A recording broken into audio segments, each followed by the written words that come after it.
Good morning. आज हम यहाँ 12th क्लास में फिजिक्स में धारावाही चालक पर चुंबकीय क्षेत्र में बल की गणना कर रहे हैं। इसमें क्या है कि यहाँ पहले से कोई चुंबक था और उस चुंबक के द्वारा यहाँ चुंबकीय क्षेत्र उत्पन्न हो गया था और यहाँ पर एक समान चुंबकीय क्षेत्र है B। अर्थात क्या हुआ होगा, यहां कोई चुंबक रहा होगा, उसका उत्तरी ध्रुव यहां है, दक्षिण ध्रुव यहां है। जैसे ये उस चुंबक का नॉर्थ पोल रहा होगा और ये उस चुंबक का साउथ पोल रहा होगा। तो नॉर्थ से साउथ की ओर चुंबकीय बल रेखाएं की दिशा होगी, तो नॉर्थ से साउथ की ओर क्या होगा, चुंबकीय क्षेत्र की दिशा भी होगी। तो यहाँ पर पहले से कोई चुंबक है जिसके कारण यहाँ पर चुंबकीय क्षेत्र उत्पन्न हो गया है और एक समान चुंबकीय क्षेत्र उत्पन्न है जिसका मान है B। अर्थात यहाँ पर प्रत्येक बिंदु पर चुंबकीय क्षेत्र की तीव्रता एक समान है, इसलिए हम यहाँ पे ये कहेंगे कि यहाँ पर एक समान चुंबकीय क्षेत्र उत्पन्न हुआ है। और एक समान चुंबकीय क्षेत्र को समांतर बल रेखाओं से प्रकट किया गया है। समान लंबाई की समांतर बल रेखाएं, समान लंबाई की ये जो समांतर रेखाएं हैं, ये समांतर रेखाएं क्या प्रकट कर रही हैं, ये समांतर रेखाएं यहाँ पर एक समान चुंबकीय क्षेत्र की दिशा को प्रकट कर रही है। ये एक समान चुंबकीय क्षेत्र है और अब इस चुंबकीय क्षेत्र में एक तार रखा गया है। जैसे माना ये कोई तार है और इस तार में I धारा प्रवाहित हो रही है। कितनी धारा? I धारा। तो इस तार में I धारा ऊपर की ओर प्रवाहित हो रही है। तो निश्चित ही इस तार का संबंध किसी बैटरी से किया गया होगा या किसी विद्युत स्रोत से किया गया होगा। तो यहाँ पर बैटरी तो नहीं दिखाई गई है, पर इस तार में धारा I बह रही है। इस तार की लंबाई कैपिटल L है, तो तार में धारा बह रही है, तो इसका अर्थ है कि हम इसको कहेंगे धारावाही तार। तो धारावाही तार की लंबाई ये माना L है, इसमें धारा बह रही है I और एक समान चुंबकीय क्षेत्र की तीव्रता, एक समान चुंबकीय क्षेत्र की तीव्रता ये यहां पर है कैपिटल B। माना जो ये तार है, ये तार चुंबकीय क्षेत्र के साथ थीटा कोण बना रहा है। तो यहां पर तार एवं चुंबकीय क्षेत्र के बीच का कोण है थीटा, या धारा और चुंबकीय क्षेत्र के बीच का कोण है थीटा। अब इसमें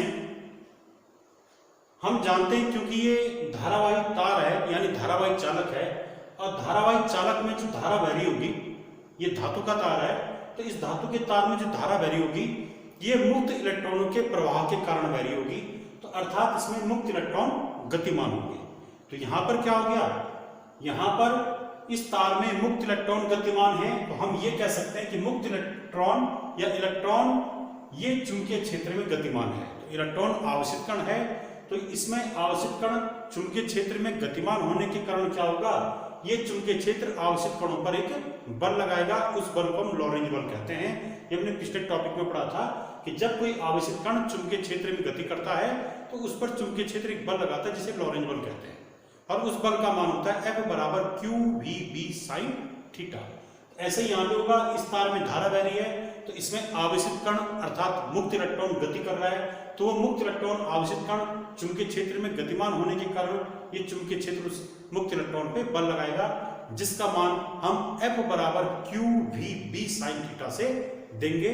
तो आइए हम उस बल की गणना करते हैं।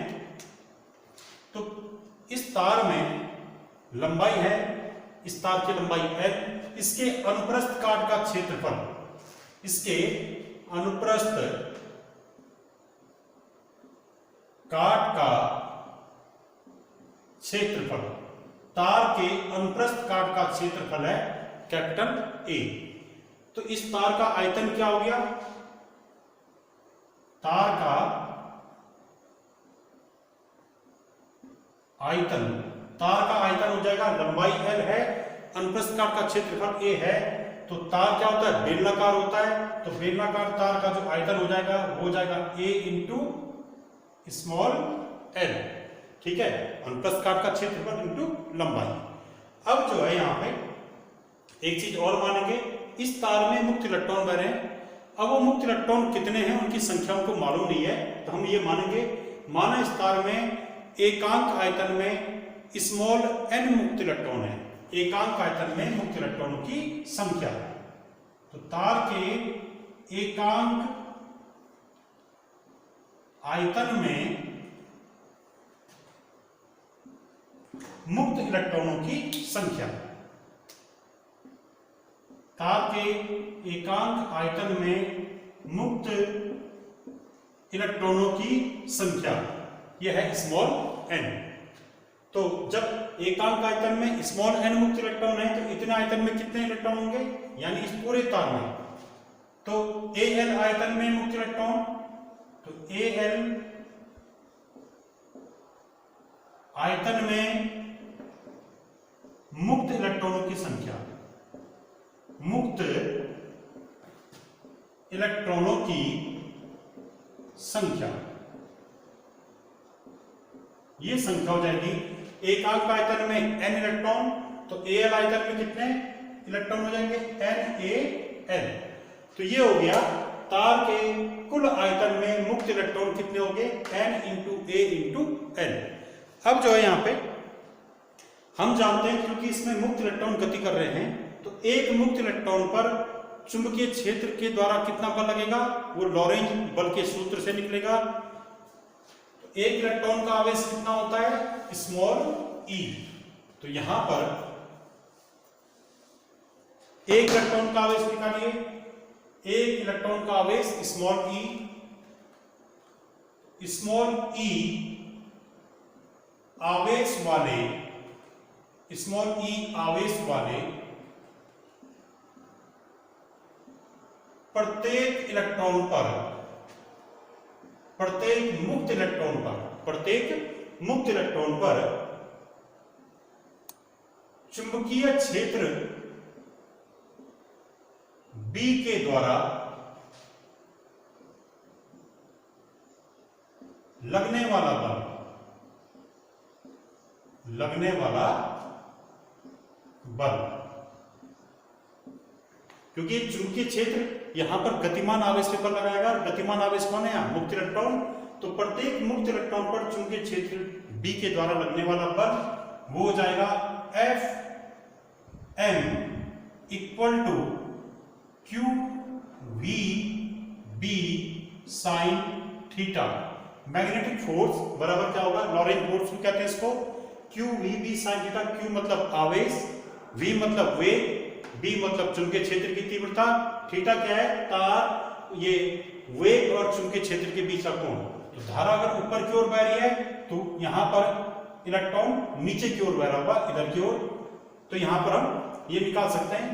तो यह माना इसमें धारा अगर नीचे की ओर बह रही है, धारा बह रही है नीचे की ओर, तो यहां पर मुक्त इलेक्ट्रॉन कहां की ओर बह रहा होगा, मुक्त इलेक्ट्रॉन ऊपर की ओर बह रहा होगा, ये ऊपर की ओर। अगर धारा नीचे की ओर बह रही है तो मुक्त इलेक्ट्रॉन धारा के विपरीत दिशा में ऊपर की ओर बह रहा होगा, तो मुक्त इलेक्ट्रॉन की गति की दिशा और चुंबकीय क्षेत्र के बीच का कोण है थीटा, ये थीटा हो जाएगा। मुक्त इलेक्ट्रॉन का वेग क्या होगा, वो होगा उसका अनुगमन वेग, तो v के स्थान पे क्या आएगा, मुक्त इलेक्ट्रॉन का अनुगमन वेग, तो ये हो जाएगा Fm बराबर q के स्थान पे क्या आएगा, आवेश, एक इलेक्ट्रॉन का आवेश स्मॉल e है, v के स्थान पे, वेग के स्थान पे मुक्त इलेक्ट्रॉन का वेग, जब धारा बह रही है तो उस समय इसका वेग हो जाएगा अनुगमन वेग Vd, b के स्थान पे b, चुंबकीय क्षेत्र की तीव्रता b है, इंटू साइन थीटा, एक समान चुंबकीय क्षेत्र है यहाँ पे। अब एक इलेक्ट्रॉन पर इस चुंबकीय क्षेत्र के द्वारा लगने वाला बल या चुंबकीय बल या लॉरेंज बल हमने निकाल दिया। अब निकालिए इसमें पूरे धारावाहिक तार पर चुंबकीय क्षेत्र के द्वारा लगने वाला बल, क्योंकि इस धारावाहिक तार के अंदर मुक्त इलेक्ट्रॉन गतिमान है तो उन्मुक्त इलेक्ट्रॉन पर ये चुंबकीय क्षेत्र बल लगा रहा होगा, तो हम कह सकते हैं कि इस धारावाही तार पर चुंबकीय क्षेत्र क्या लगाएगा, बल लगाएगा। और वो कैसे निकलेगा उस बल का मान, कि इस तार के अंदर जितने भी इलेक्ट्रॉन हैं, इस तार के कुल आयतन में जितने भी इलेक्ट्रॉन होंगे, उन सभी इलेक्ट्रॉनों पर लगने वाला कुल लॉरेंज बल, एक इलेक्ट्रॉन पे इतना लॉरेंज बल लग रहा है, तो इसमें कितने इलेक्ट्रॉन हैं, इसके टोटल आयतन में कितने इलेक्ट्रॉन हमने निकाले, NaL। तो वो हमने निकाल रखा है पहले कि Al आयतन में इलेक्ट्रॉन कितने निकाले थे, Al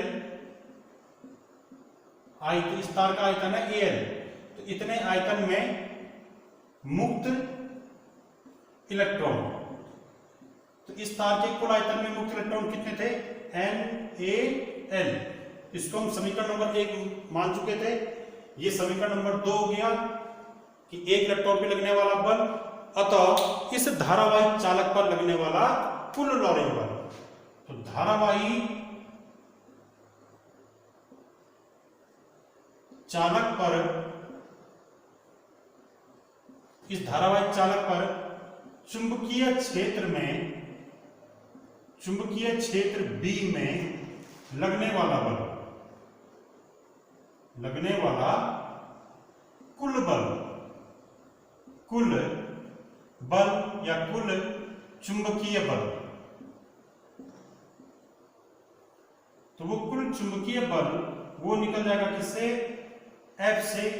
F बराबर क्या होगा, एक इलेक्ट्रॉन पे लगने वाला बल इंटू टोटल इलेक्ट्रॉन।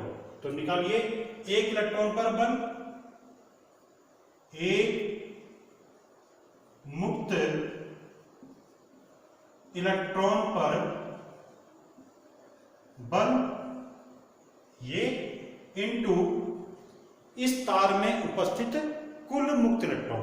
तो इस तार में कितने इलेक्ट्रॉन होंगे, जितने इसके आयतन होंगे, तो तार में मुक्त इलेक्ट्रॉन, तार में कुल मुक्त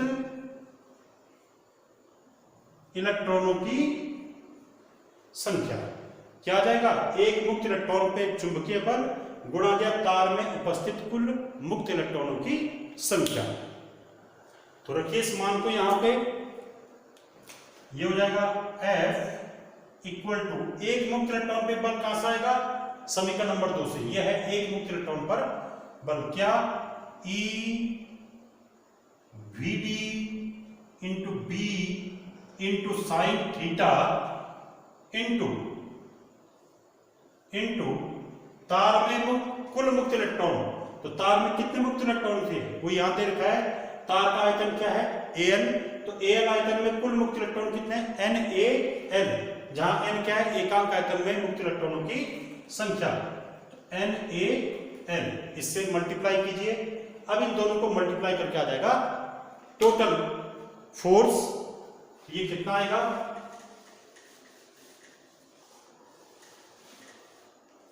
कि धारावाही चालक पर चुंबकीय क्षेत्र में लगने वाला कुल बल, तो वो बल आ जाएगा धारावाही चालक पर चुंबकीय क्षेत्र में लगने वाला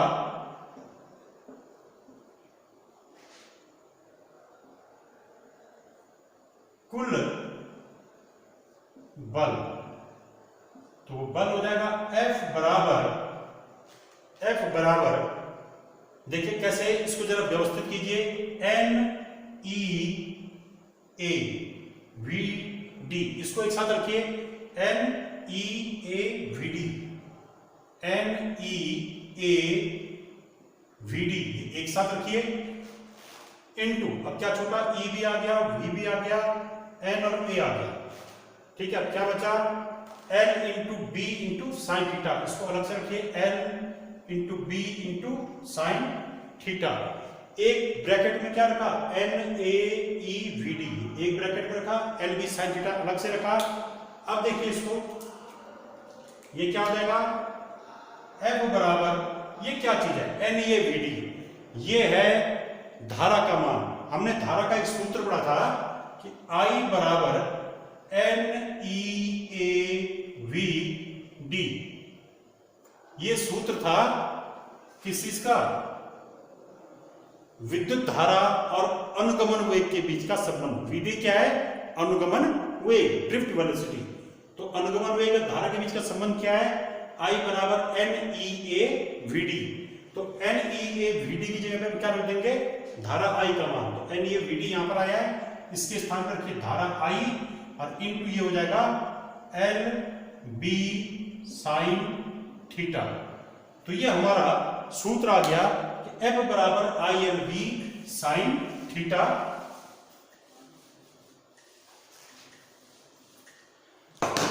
इसको थोड़ा ढंग से लिखिए, इसको हम लिख सकते हैं F बराबर B I L sine theta, कुछ नहीं आगे पीछे लिखा है इसको, और ये समीकरण नंबर 3। तो इस धारावाही चालक पर जिसकी लंबाई क्या है, जिसकी लंबाई थी L, तो L लंबाई के धारावाही चालक पर चुंबकीय क्षेत्र B के द्वारा लगने वाला बल F बराबर क्या होगा, B I L sine theta, जहां I क्या है, इस चालक में बहने वाली धारा है, थीटा क्या है, थीटा है कि इसमें चालक और चुंबकीय क्षेत्र के बीच का कोण। अब यहां पर एक केस देखिए, एक विशेष स्थिति, यदि ये थीटा बराबर 90 अंश हो, यदि थीटा बराबर 90 अंश, तो इसमें क्या आ जाएगा, थीटा बराबर 90 अंश हो तो तब जो है इस F का सूत्र क्या हो जाएगा, F बराबर आ जाएगा बी आई एल साइन 90। और साइन 90 का मान क्या होता है, साइन 90 का मान होता है 1, इसका मान कितना हो गया 1। तो यह आ गया हमारे पास F बराबर बी आई एल। तो ये जो F बराबर बी आई एल आया, ये क्या है, ये इस समीकरण नंबर 3 में जो सूत्र है B I L sine theta, इसका अधिकतम मान है, क्योंकि साइन का अधिकतम मान कब आता है, जब थीटा बराबर 90 अंश होता है। तो साइन 90 पे साइन का अधिकतम मान आता है, और इस अधिकतम मान को हम कैसे लिखेंगे, F बराबर बी आई एल। तो अधिकतम मान, अधिकतम बल आ गया हमारा F बराबर बी आई एल। ये अधिकतम बल होगा कब होगा, ये जब धारावाही चालक चुंबकीय क्षेत्र के लंबवत रखा होगा, अर्थात इस प्रकार का चुंबकीय क्षेत्र इस तरफ है, चुंबकीय क्षेत्र इस दिशा में है और धारावाही चालक ऐसा है रखा हुआ। ये धारावाही चालक चुंबकीय क्षेत्र के लंबवत रखा है, तो उस समय इनके बीच का कोण 90 अंश होगा। तो ऐसी दशा में इस चुंबकीय क्षेत्र के द्वारा इस धारावाही चालक पर लगने वाला बल F बराबर बी आई एल के द्वारा दिया जाएगा। अच्छी तरह ऐसा बनेगा, ये है धारा बह रही, माना इसमें धारा ये नीचे की तरफ बह रही है I, ये है तार, इसमें कोण कितना हो गया 90 अंश हो गया, ठीक है। अब इसमें दिशा क्या कैसे निकालेंगे, तो इसमें इस चुंबकीय क्षेत्र में जो ये धारावाही चालक रखा है, तो चुंबकीय क्षेत्र धारावाही चालक पर बल लगा रहा है, ये वाला, या इससे दे दीजिए। तो इस बल की दिशा क्या कैसे देंगे, क्योंकि बल चुंबकीय बल क्या है, सदिश राशि है। तो फ्लेमिंग के बाएं हाथ के नियम या दाहिने हाथ की हथेली का नियम नंबर 1 से हम बल की दिशा दे सकते हैं। तो देखिए फ्लेमिंग के बाएं हाथ के नियम से कि अगर तर्जनी चुंबकीय क्षेत्र की दिशा में हो, तो हमने तर्जनी चुंबकीय क्षेत्र की दिशा में रख दी मध्यमा, ये मध्यमा, ये मध्यमा, मध्यमा जो है धारा की दिशा में, धारा नीचे की ओर बह रही है, मध्यमा धारा की दिशा में हो, तर्जनी चुंबकीय क्षेत्र की दिशा में हो, तो अंगूठा बल की दिशा व्यक्त करता है। तो अर्थात इस चालक पर बल कहां की ओर लगेगा, लंबवत बाहर की ओर। ध्यान रहे ये जो बल होगा ये हमेशा धारा और चुंबकीय क्षेत्र के लंबवत होगा। तो चाहे इस चालक पे हो चाहे इस चालक पे हो, दोनों चालकों पर यहां पर बल इस बोर्ड के तल के लंबवत बाहर की ओर लगेगा। हम इसको ऐसा दे सकते हैं, ये क्या हो गया, बल की दिशा होगी, बोर्ड के तल के लंबवत बाहर की ओर। यहां से हम एक चीज और निकाल सकते हैं इस सूत्र से, इसको समीकरण नंबर 4 कह दीजिए, ये इस बल का अधिकतम मान है। हम यहां से चुंबकीय क्षेत्र की तीव्रता का मात्रक और विमान निकाल सकते हैं। तो मात्रक देखिए इसका,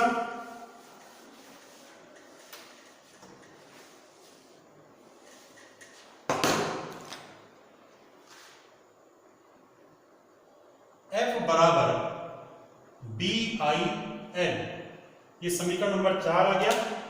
इससे जो है समीकरण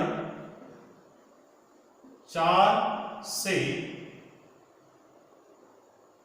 दो बी का मात्रक, तो बी का मात्रक कैसे निकालेंगे, पहले यहां से बी का सूत्र निकालिए। बी बराबर क्या होगा, एफ बटे आई इंटू एल।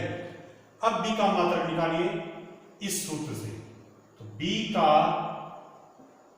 मात्रक, बी मतलब चुंबकीय क्षेत्र की तीव्रता, सदिश राशि है, इसका मात्रक क्या हो जाएगा, इसका मात्रक होगा एफ का मात्रक, एफ मतलब बल, बल का मात्रक क्या हो गया, न्यूटन बटे आई का मात्रक, आई मतलब धारा, तो ये एंपियर हो गया, एंपियर, और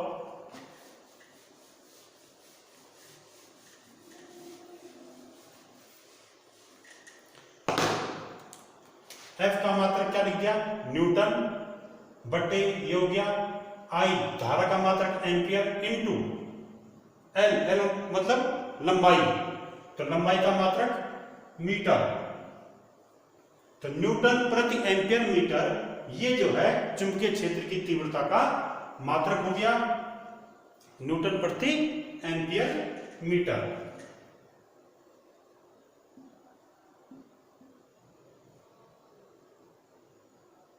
तो न्यूटन प्रति एम्पियर मीटर चुंबकीय क्षेत्र की तीव्रता का मात्रक है। इसका एक मात्रक और है जिसे हम टेस्ला कहते हैं, वैज्ञानिक के नाम पे है, वही इसका एसआई मात्रक है। तो एसआई मात्रक क्या हो गया इसका, चुंबकीय क्षेत्र की तीव्रता बी का एसआई मात्रक, ये टेस्ला है,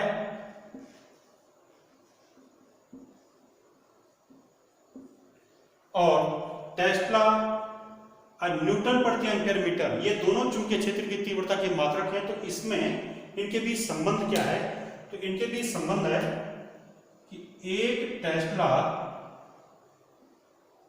बराबर एक न्यूटन प्रति एम्पियर मीटर, एक टेस्ला बराबर एक न्यूटन प्रति एम्पियर मीटर। एक इसका छोटा मात्रक और है, टेस्ला बड़ा मात्रक है सीजीएस पद्धति में गॉस। तो बी का एक मात्रक, एक और मात्रक बी मतलब चुंबकीय क्षेत्र की तीव्रता या चुंबकीय क्षेत्र, तो चुंबकीय क्षेत्र की तीव्रता का सीजीएस मात्रक, तो चुंबकीय क्षेत्र की तीव्रता का सीजीएस मात्रक छोटा मात्रक है, ये है गॉस, वैज्ञानिक के नाम पे कार्ल फ्रेडरिक गॉस के नाम पे, जिसको हम गॉस थ्योरम में पढ़ा था हमने, वही है। तो इसका एक मात्रक क्या होगा, चुंबकीय क्षेत्र की तीव्रता का छोटा मात्रक सीजीएस मात्रक है गॉस।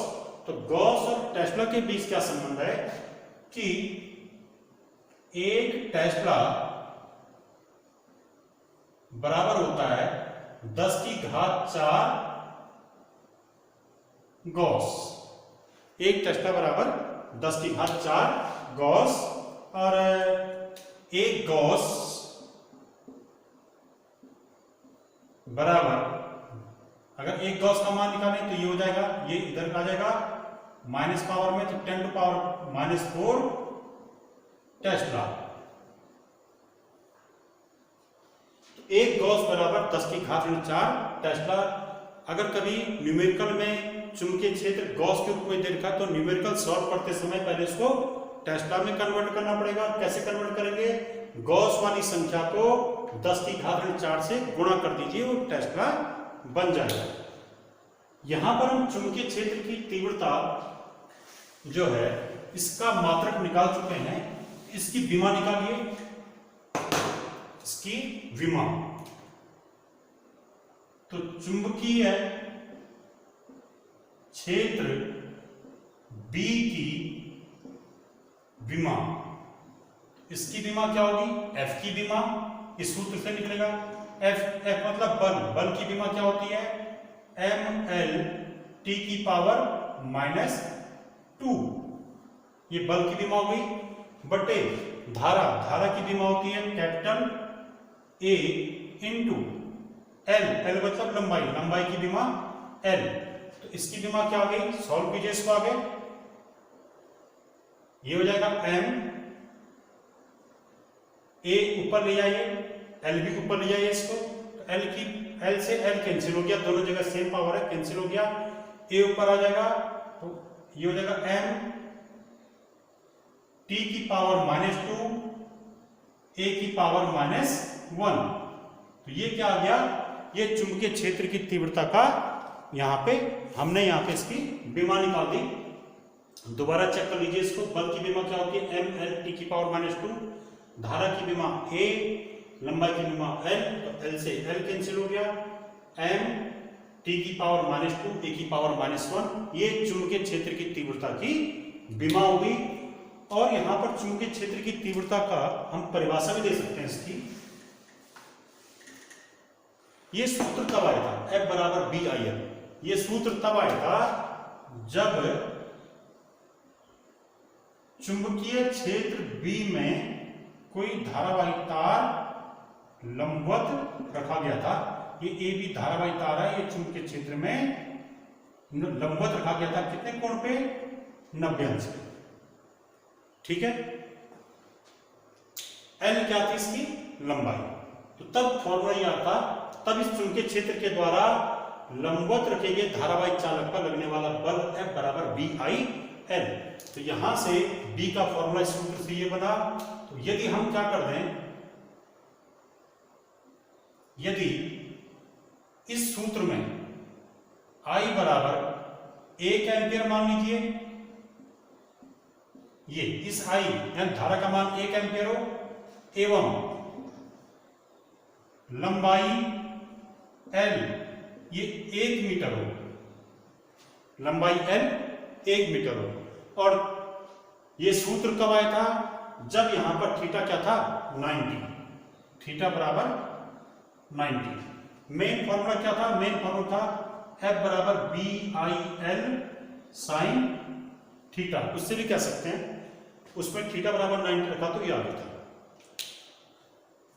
तो इस सूत्र में B बराबर F अपॉन आई एल में I का मान 1, L का मान 1 रखिए, तो यह आ जाएगा B बराबर F अपॉन 1 इंटू 1, तो यह आ जाएगा B इक्वल टू F। ये जब थीटा बराबर क्या था, कब था ऐसा, जब थीटा बराबर 90 अंश, तो यानी B F को कहते हैं, पर कब, जब थीटा 90 अंश हो, L 1 मीटर हो, I 1 एम्पियर हो, तो B F को कहते हैं। अब जरा इसको सही ढंग से कहिए, तो चुंबकीय क्षेत्र की तीव्रता की परिभाषा क्या हो जाएगी कि यदि चुंबकीय क्षेत्र की तीव्रता, किसे कहेंगे हम चुंबकीय क्षेत्र की तीव्रता, कि यदि किसी चुंबकीय क्षेत्र में एकांक लंबाई का धारावाही चालक चुंबकीय क्षेत्र के साथ लंबवत रखा है और उस चालक में 1 एम्पियर की धारा प्रवाहित हो रही है, तो उस चालक पर लगने वाले बल को ही चुंबकीय क्षेत्र की तीव्रता कहते हैं, या चुंबकीय क्षेत्र की तीव्रता उस चुंबकीय बल को कहते हैं, चुंबकीय क्षेत्र की तीव्रता उस चुंबकीय बल को कहते हैं जो कि किसी धारावाही चालक पर तब लगता है जब धारावाही चालक चुंबकीय क्षेत्र के लंबवत रखा हो और उस धारावाही चालक में 1 एम्पियर की धारा बह रही हो और चालक की लंबाई 1 मीटर हो। आप कैसे भी इसको किसी भी ढंग से कहिए, पर यह आना चाहिए कि चुंबकीय क्षेत्र की तीव्रता उस चुंबकीय बल को कहते हैं जो कि किसी धारावाही चालक पर तब लगता है जबकि धारावाही चालक चुंबकीय क्षेत्र के लंबवत रखा हो और उस धारावाही चालक में 1 एम्पियर की धारा बह रही हो और चालक की लंबाई 1 मीटर हो। या ये कह दीजिए यदि किसी 1 मीटर लंबे धारावाही चालक में 1 एम्पियर की धारा बह रही हो और वो धारावाही चालक चुंबकीय क्षेत्र में लंबवत रखा हो, तो चुंबकीय क्षेत्र, तो उस चालक पर लगने वाले बल को ही चुंबकीय क्षेत्र की तीव्रता कहते हैं। कई प्रकार से समझा दिया है, ये जरूरी नहीं है कि किताबी का रटा जाए, अपने शब्दों में इसको बना सकते हैं, पर जो थीम आएगी परिभाषा की वो यहाँ से आएगी। ठीक है, आज हमने यहाँ पर ये देखा इसमें कि किसी धारावाहिक चालक पर चुंबकीय क्षेत्र के द्वारा कितना बल लगता है, F बराबर B I L sine theta. और अगर Q आवेश का कोई आवेशित कण है वो v वेग से चुंबकीय क्षेत्र में गति कर रहा है, तब उसमें कौन सा बल लगता है, F बराबर B I L sine theta. और इस चुंबकीय क्षेत्र के द्वारा धारावाहिक चालक या आवेशित कण पर लगने वाले बल को, गतिमान आवेश पर लगने वाले बल को लॉरेंज बल कहते हैं, ये हम पढ़ा चुके थे। और इस बल की दिशा हम किससे ज्ञात करते हैं, फ्लेमिंग के बाएं हाथ के नियम से। उसमें क्या होता है, बाएं हाथ के नियम में तर्जनी चुंबकीय क्षेत्र को व्यक्त करती है, मध्यमा धारा की दिशा को व्यक्त करती है, तो अंगूठा बल की दिशा को प्रकट करता है। दूसरा नियम किससे ज्ञात करते हैं, दाहिने हाथ की हथेली के नियम नंबर 1 से। इसमें दाहिने हाथ की चारों उंगलियां अंगूठे के लंबवत रहनी चाहिए, अंगूठा धारा की दिशा में होना चाहिए, चारों उंगलियां चुंबकीय क्षेत्र की दिशा में होनी चाहिए। तो हथेली से धक्का देने की दिशा बल की दिशा होती है। जैसे यही पे देखिए, ये चुंबकीय, यहाँ पर ऐसा तो ये चुंबकीय क्षेत्र की दिशा में चारों उंगलियां, अंगूठा धारा की दिशा में, क्योंकि इसमें धारा नीचे की ओर बह रही है, तो यहाँ पर बल क्या होगा, इसके लंबवत, बोर्ड के लंबवत बाहर की ओर होगा, यानी बल की दिशा ये होगी इस टाइम। और अगर धारा ऊपर की ओर बह रही हो तब बल की दिशा बोर्ड के तल के लंबवत अंदर की ओर होगी। ये बल हमेशा धारा और चुंबकीय क्षेत्र के लंबवत होगा। Thank you.